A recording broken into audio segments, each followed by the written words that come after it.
ಭಾರತಕ್ಕೆ ಬಂದ ರಷ್ಯಾದ ಅಧ್ಯಕ್ಷ ಪುಟಿನ್, ಆ ಪುಟಿನ್ಗೆ ಕೊಡಲಾಗಿರುವ ಭದ್ರತೆ ಎಂತಹದ್ದು ಗೊತ್ತಾ? ಕುಡಿಯೋ ನೀರು, ತಿನ್ನೋ ಆಹಾರ ಎಲ್ಲವೂ ಕೂಡ ರಷ್ಯಾ ದೇಶದ್ದು.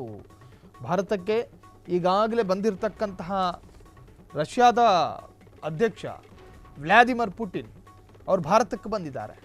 ಕುಡಿಯೋ ನೀರು, ತಿನ್ನೋ ಆಹಾರ ಎಲ್ಲವೂ ಕೂಡ ರಷ್ಯಾದ್ದೇ, ಇಲ್ಲಿದು ಯಾವುದಿಲ್ಲ. ಪುಟಿನ್ ಮಲಮೂತ್ರವನ್ನು ಕೂಡ ವಿಮಾನದಲ್ಲಿ ಸಾಗಿಸ್ತಾರೆ. ಪುಟಿನ್ ಮಲಮೂತ್ರವನ್ನು ಕೂಡ ಸಾಗಿಸಲಾಗುತ್ತೆ, ಅದು ಭಾರತದಲ್ಲಿ ಇಟ್ಟುಕೊಳ್ಳೋದಿಲ್ಲ. ಅದನ್ನ ಇಟ್ಕೊಂಡು ನಾವೇನು ಮಾಡೋಣ? ರಷ್ಯಾ ದೇಶದ ಅಧ್ಯಕ್ಷನ ಭದ್ರತೆ ಕಂಡು ಚಕಿತರಾದ ಜನ ಪ್ರೋಟೋಕಾಲ್ ಪ್ರಕಾರವೇ ಸ್ಥಳ ಬದಲಾವಣೆ ಮಾಡಬೇಕು. ಒಂದೇ ಕಡೆ ಹೆಚ್ಚು ಹೊತ್ತು ಕೂರಂಗಿಲ್ಲ, ನಿಲ್ಲಂಗಿಲ್ಲ. ಅಂದರೆ ಭದ್ರತಾ ಸಿಬ್ಬಂದಿಗಳು ಇರ್ತಾರೆ ರಷ್ಯಾ ದೇಶದ್ದು, ಅವರು ಹೇಳುತ್ತಾರೆ, ಅವರು ಹೇಳೋ ಪ್ರಕಾರ ಇರಬೇಕು. ಪುಟಿನ್ ಭದ್ರತೆಗೆಂದು 70ಕ್ಕೂ ಹೆಚ್ಚು ರಷ್ಯನ್ ಟೀಮ್ಗಳು ಬಂದಿದ್ದಾವೆ ಭಾರತಕ್ಕೆ. ಭಾರತಕ್ಕೆ ಬಂದಿರುವ ಪುಟಿನ್ಗೆ ಕೊಡಲಾಗಿರುವ ಭದ್ರತೆ ಎಂತಹದ್ದು ಗೊತ್ತಾ?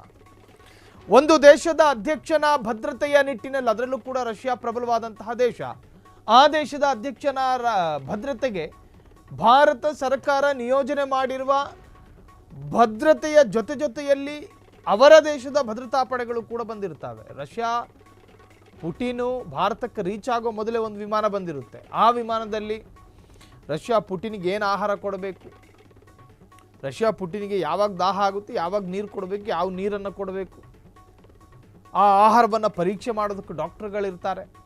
ಇನ್ನು ಒಂದು ವೇಳೆ ವಿಮಾನದಲ್ಲೇ ಪುಟಿನಿಗೇನಾದರೂ ಆರೋಗ್ಯ ಸಮಸ್ಯೆಗಳಾದರೆ ಅಲ್ಲೇ ವೈದ್ಯರು ಇರ್ತಾರೆ. ಆದರೆ ಭಾರತಕ್ಕೆ ಬಂದಾದ ನಂತರ ಒಂದು ಆಶ್ಚರ್ಯಕರವಾದಂಥ ವಿಚಾರ ನಡೆಯಿತು. ಪ್ರೋಟೋಕಾಲ್ ಪ್ರಕಾರ ವಿಮಾನದಿಂದ ಇಳಿದು ನರೇಂದ್ರ ಮೋದಿ ಅವರು ಸ್ವಾಗತ ಮಾಡ್ತಾರೆ. ನರೇಂದ್ರ ಮೋದಿ ಅವರು ಸ್ವಾಗತ ಮಾಡಿದ ಮೇಲೆ ಪುಟಿನ್ ಅವರ ದೇಶದ ಕಾರೊಂದಿರುತ್ತೆ, ಆ ಕಾರಲ್ಲಿ ಹೋಗಬೇಕು. ಅಂದರೆ ಏನು ಎಲ್ಲಾದರೂ ಹೋಗೋದಿದ್ರೆ ಆ ಕಾರಲ್ಲಿ ಹೋಗಬೇಕು ಅಂತ ಪ್ರೋಟೋಕಾಲ್, ಶಿಷ್ಟಾಚಾರ ಇರುವಂತಹದ್ದು, ನಿಯಮಾವಳಿ. ಆದರೆ ನರೇಂದ್ರ ಮೋದಿ ಅವರ ಕಾರಲ್ಲೇ ಪುಟಿನ್ ಕೂತ್ಕೊಂಡು ಹೋಗ್ತಾರೆ. ಅದರ ಅರ್ಥ ನಂಬಿಕೆ, ಇಲ್ಲೇನು ಆಗಲಾರದು ಆ ತರಹದ್ದೇನು. ಬಟ್ ಪುಟಿನ್ ಅವರು ಅವರ ಪ್ರೋಟೋಕಾಲನ್ನು ಬ್ರೇಕ್ ಮಾಡಿದ್ದಾರೆ ಅಂತ ಹೇಳಿ ರಷ್ಯಾದಲ್ಲಿ ಈಗ ಸಚಿವಾಲಯದಲ್ಲಿ ಒಂದಷ್ಟು ಚರ್ಚೆಗಳಾಗ್ತಾ ಇದೆ. ಪ್ರೋಟೋಕಾಲನ್ನು ಬ್ರೇಕ್ ಮಾಡೋ ಹಾಗಿಲ್ಲ, ಹೆಚ್ಚು ಕಮ್ಮಿ ಆದರೆ ಜವಾಬ್ದಾರರು ಭದ್ರತಾ ಪಡೆಗಳಾಗ್ತವೆ. ಹಾಗಾಗಿ ಪುಟಿನ್ ಅವರು ಎಷ್ಟೇ ಹೇಳಿದ್ರು ಕೂಡ ಭದ್ರತಾ ಪಡೆ ಅವರನ್ನು ಮನವೊಲಿಸೋದಕ್ಕೆ ಪ್ರಯತ್ನ ಪಟ್ಟರು. ಆದರೂ ಕೂಡ ಅದನ್ನು ನಿರಾಕರಿಸಿ ಅವರು ನರೇಂದ್ರ ಮೋದಿ ಅವರ ಕಾರ್ನಲ್ಲಿ ಕೂತ್ಕೊಂಡು ಒಂದಷ್ಟು ಭಾರತವನ್ನು ರೌಂಡ್ ಹೊಡೆದಿದ್ದಾರೆ. ಇನ್ನು ಕುಡಿಯೋ ನೀರು, ತಿನ್ನೋ ಆಹಾರ ಎಲ್ಲವೂ ಕೂಡ ರಷ್ಯಾ ದೇಶದ್ದು, ಅಲ್ಲಿದೆ ಬಂದಿರುತ್ತೆ. ಅವರು ಕೊಡೋ ಮುನ್ನವೂ ಕೂಡ ಅದನ್ನ ಪರೀಕ್ಷೆ ಮಾಡೇ ಕೊಡ್ತಾರೆ. ಇದರಲ್ಲಿ ಏನಾದರೂ ವಿಷಕಾರಿ ಅಥವಾ ಹೇಳೋದಕ್ಕಾಗಲ್ಲ, ಒಂದು ದೇಶದ ಅಧ್ಯಕ್ಷನನ್ನು ಕೊಲ್ಲೋದಕ್ಕೂ ಕೂಡ ಪ್ಲ್ಯಾನ್ಗಳಾಗಿರ್ತವೆ. ಹಾಗಾಗಿ ಭದ್ರತೆಯನ್ನು ಕೊಡಲಾಗುತ್ತೆ. ಇನ್ನು ಮಲಮೂತ್ರ ವಿಸರ್ಜನೆ ಮಾಡೋದು ಕೂಡ ಅವರು ತಂದಿರತಕ್ಕಂತಹ ಏನು ಅದಕ್ಕೆ ಸಂಬಂಧಪಟ್ಟ ಹಾಗೆ ಒಂದಷ್ಟು ವಸ್ತುಗಳನ್ನು ತಂದಿರ್ತಾರೆ, ಅಲ್ಲೇ ಅವರು ಮಲ ವಿಸರ್ಜನೆ ಮಾಡಬೇಕು. ಅದಾದ ನಂತರ ಅದನ್ನು ಹೊತ್ಕೊಂಡು ಏನು ರಷ್ಯಾದಲ್ಲಿ ಏನು ಗೊಬ್ಬರ ಮಾಡೋದ ಅಲ್ಲ. ಬದಲಾಗಿ ಒಬ್ಬ ವ್ಯಕ್ತಿಯ ಮಲಮೂತ್ರವನ್ನು ಇಟ್ಟುಕೊಂಡು ಆ ವ್ಯಕ್ತಿಯ ವಿರುದ್ಧ ಹೆಂಗೆ ದಾಳಿ ಮಾಡಬಹುದು ಅಂಥೇಳಿ ಇವತ್ತಿನ ವಿಜ್ಞಾನ, ಇವತ್ತಿನ ಟೆಕ್ನಾಲಜಿಯನ್ನು ಬಳಸಿಕೊಂಡು ಆ ತರಹೂ ದಾಳಿ ಆಗೋ ಸಾಧ್ಯತೆಗಳಿದ್ದಾವೆ ಎಂಬ ಕಾರಣಕ್ಕೆ ವಿಶ್ವಸಂಸ್ಥೆ ಈ ಹಿಂದೆ ಅನೇಕ ಪ್ರಬಲ ದೇಶಗಳಿಗೆ ಒಂದು ಸೂಚನೆ ಕೊಟ್ಟಿತ್ತು. ನೀವು ಬೇರೆ ಬೇರೆ ದೇಶಗಳಿಗೆ ಹೋದಾಗ ನಿಮ್ಮ ಮಲಮೂತ್ರಗಳನ್ನು ಅಲ್ಲೇ ಬಿಟ್ಟು ಬರಬೇಡಿ. ಆ ಮೂಲಕವೂ ನೋಡಿ, ಈ ಹಿಂದೆ ಯುದ್ಧ ಕಾಲಘಟ್ಟದಲ್ಲಿ ಜೈವಿಕ ದಾಳಿ, ಕೆರೆಗಳಿಗೆ ವಿಷ ಹಾಕ್ತಾ ಇದ್ರು ರಾಜರ ಕಾಲದಲ್ಲಿ. ತನ್ನ ಶತ್ರು ರಾಜನ ಆಸ್ಥಾನವನ್ನು ನಾಶ ಮಾಡೋದಕ್ಕೆ ಆ ರಾಜನ ವ್ಯಾಪ್ತಿಗೆ ಬರೋ ಕೆರೆ ಬಾವಿಗಳಿಗೆ ಈ ಶತ್ರು ರಾಜ ವಿಷ ಮಿಕ್ಸ್ ಮಾಡ್ತಿದ್ದ.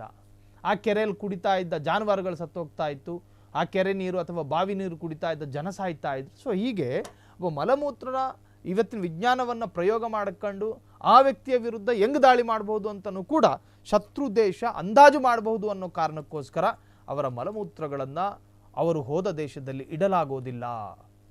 ಇನ್ನು ರಷ್ಯಾ ಪ್ರಧಾನಿ ಅಥವಾ ಅಧ್ಯಕ್ಷ, ಆತನಿಗೆ ಕೊಡಲಾದಂತಹ ರೂಮಿನ ರೆಂಟು ದಿನಕ್ಕೆ 10 ಲಕ್ಷ ರೂಪಾಯಿ.